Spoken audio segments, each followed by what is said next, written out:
James was a man of great wealth, power, and influence. Everyone admired him because he had climbed from nothing to become one of the richest men in the country. He was born into poverty and worked tirelessly, doing odd jobs and studying hard to change his life.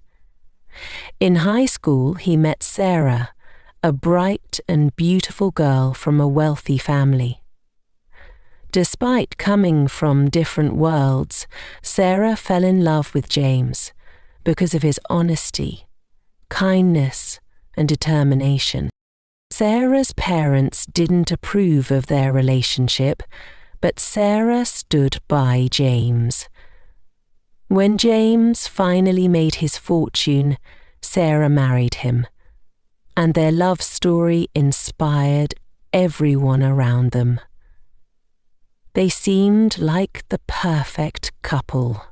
A year after their wedding, Sarah became pregnant. James and Sarah were overjoyed. They hosted parties, bought baby clothes, and even decorated a beautiful nursery in their mansion. They couldn't wait to meet their baby boy. On the day Sarah gave birth, everything seemed perfect. Sarah delivered a healthy baby boy. Afterward, Nurse Mary, who was in charge of caring for the newborn, took the baby to another room to give him his vaccinations. But as she prepared the needle, Mary realized the baby wasn't breathing. Mary panicked. "Oh no, the baby is dead. What will I do?" she thought. She was terrified because she knew how powerful James and Sarah were. If they found out their baby had died, they might blame her and ruin her life. In her fear, Mary made a terrible decision. She decided to switch the baby with another newborn from a poor family who had also delivered that day. The poor family, David and Grace, were brought to the hospital by a kind stranger who paid their bills. They had no money and no way to fight back if something went wrong. Mary thought, if their baby dies, they will just cry and move on. But if the billionaire's baby dies, my life will be over. She switched the babies, giving the poor family's healthy baby to James and Sarah, and taking the lifeless baby to David and Grace. She expected the poor family to cry out in sorrow, but when she went to their room, she found Grace happily breastfeeding her baby. The baby was alive and well. "How is this possible?" Mary whispered. She rushed back to the rich family's room, but their new baby was also alive and crying.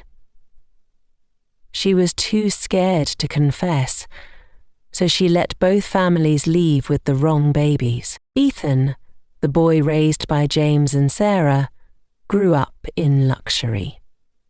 He was spoiled by his mother, who gave him everything he wanted. But from a young age, Ethan showed troubling behavior. He bullied the house staff, threw tantrums, and never respected anyone. One day, when the nanny was cleaning his room, Ethan poured water on the freshly cleaned floor and stomped on it with his shoes, dirtying it again.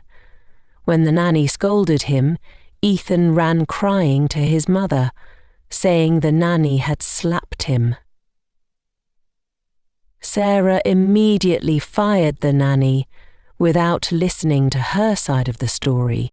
James tried to discipline Ethan, but Sarah always defended him. "Leave him alone, James, he's just a child," she would say. Ethan's bad behavior didn't stop at home. In school, he bullied his classmates, skipped classes, and partied late into the night. Despite having the best tutors, his grades were terrible. James grew increasingly frustrated with Ethan, especially because Ethan had another problem.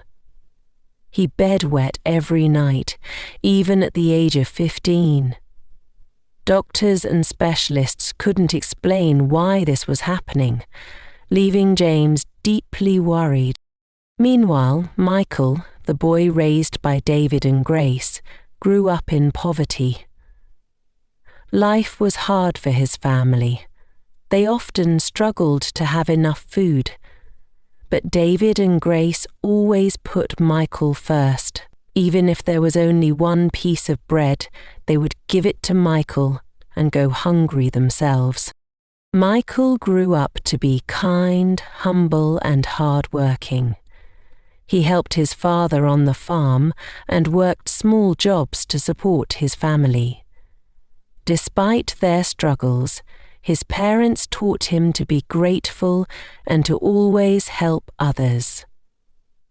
Michael excelled in school and dreamed of becoming a doctor so he could help people in need. His teachers admired his determination and kindness. For years, Nurse Mary was haunted by her actions. She often thought about Michael and the hardships his family endured. One day, on her way back from the market, she saw Ethan standing by the roadside with a group of friends, smoking and laughing loudly. Her bag slipped from her hand, and oranges rolled onto the street. Recognizing Ethan, she approached him. "My son, please help me pick my oranges," she said softly. Ethan turned to her, his face filled with disdain. "How dare you touch me with those filthy hands?" he snapped, slapping her across the face. His friends laughed as he pushed her to the ground and spat at her. Tears streamed down Mary's face. "This is all my fault," she whispered. "I must make things right." One night, Ethan was on his way to a party with his friends. They were drinking and speeding when their car crashed into a tree. Ethan was badly injured and rushed to the hospital. When James and Sarah arrived at the hospital, the doctors told them Ethan needed an urgent blood transfusion. James immediately volunteered to donate his blood. But after running some tests, the doctors discovered that James's blood didn't match Ethan's. "How is that possible?" James asked, confused. "He's my son." The doctors used blood from their supply to save Ethan's life, but James couldn't stop thinking about the test results. When he got home, he ordered a DNA test to confirm if Ethan was truly his son. The results came back, and James was shocked. Ethan was not his biological son. James confronted Sarah, demanding answers. "Did you have an affair? How is Ethan not my son?" he yelled. Sarah was just as confused and hurt. "I've never been with anyone else, James. I don't understand this either." Desperate for answers, Sarah took a DNA test herself. The results showed that she was not Ethan's biological mother. Both James and Sarah were devastated. Ethan, still recovering in the hospital, tears streamed down his face as he realized, "I've been such a terrible son. I don't even deserve their love," he thought. While the family was trying to process the shocking news, there was a knock at the door. It was Mary, the nurse who had been haunted by her actions for years. "I am so sorry," Mary said, tears in her eyes. "Please, I hope you can find it in your hearts to forgive me." James and Sarah stared at her, confused. "What are you talking about?" James asked. Mary took a deep breath and explained everything. 15 years ago, when you gave birth to your son, I made a terrible mistake. Your baby stopped breathing during vaccination, and I thought he was dead. I was scared you would blame me, so I switched him with another baby from a poor family. Later that day, I went to check on the poor family to console them for the loss. To my greatest surprise, your son didn't die. He survived. I didn't know how to fix my mistake, so I stayed quiet. I've regretted it every day since. You mean to say my son Ethan is not really our biological son? James asked. Mary continued, Your real son is alive. He was raised by the poor family whose baby I gave to you. I saw him recently. He's a kind and hard-working boy. James and Sarah were heartbroken. They fell to the ground, crying. Our poor baby, Sarah whispered. Where is he? James asked desperately. How can we find him?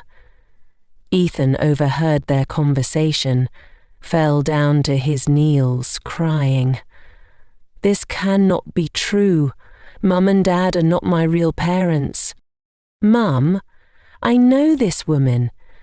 Maybe she's lying because I slapped her the day before my incident. Wait. What? You slapped a woman old enough to be your grandmum, Ethan. I am sorry, Mum. I was regretting my action and thought of apologizing to her when I had the accident. Please, Mum, forgive me, but don't lie to my parents, please, he begged. No, Ethan, James said. She's not lying. Our blood didn't match in the hospital. I and your mother just carried out a DNA test, and the result shows you are not our son. Mary gave them the name of the poor family and the village where they lived. James, Sarah, and Ethan went together to search for Michael. When they arrived, they saw Michael helping his father on the farm. James and Sarah immediately recognized him. They felt an unexplainable connection to him. Tears filled their eyes as they approached him. Michael, James said, his voice shaking, we are your parents. Michael was confused at first, but as they explained everything, the truth sank in. Grace and David, who had raised Michael, were heartbroken but understood the situation. Michael, we will always love you, Grace said, hugging him tightly. You will always be our son. Michael decided to live with James and Sarah with the support of Grace and David, but promised to visit Grace and David often. Ethan, filled with guilt over his past behavior, apologized to everyone he had hurt, including Michael. I am sorry you went through all this hard life instead of me. The two boys started to bond. James and Sarah worked hard to rebuild their family. Grace and David became part of their family. James and Sarah built a big house for Grace and David to live in. They gave them money to start up a new business and invest in their farm. They all spent Christmas celebration together. Though the journey was painful, the truth brought healing, love, and a fresh start for everyone involved.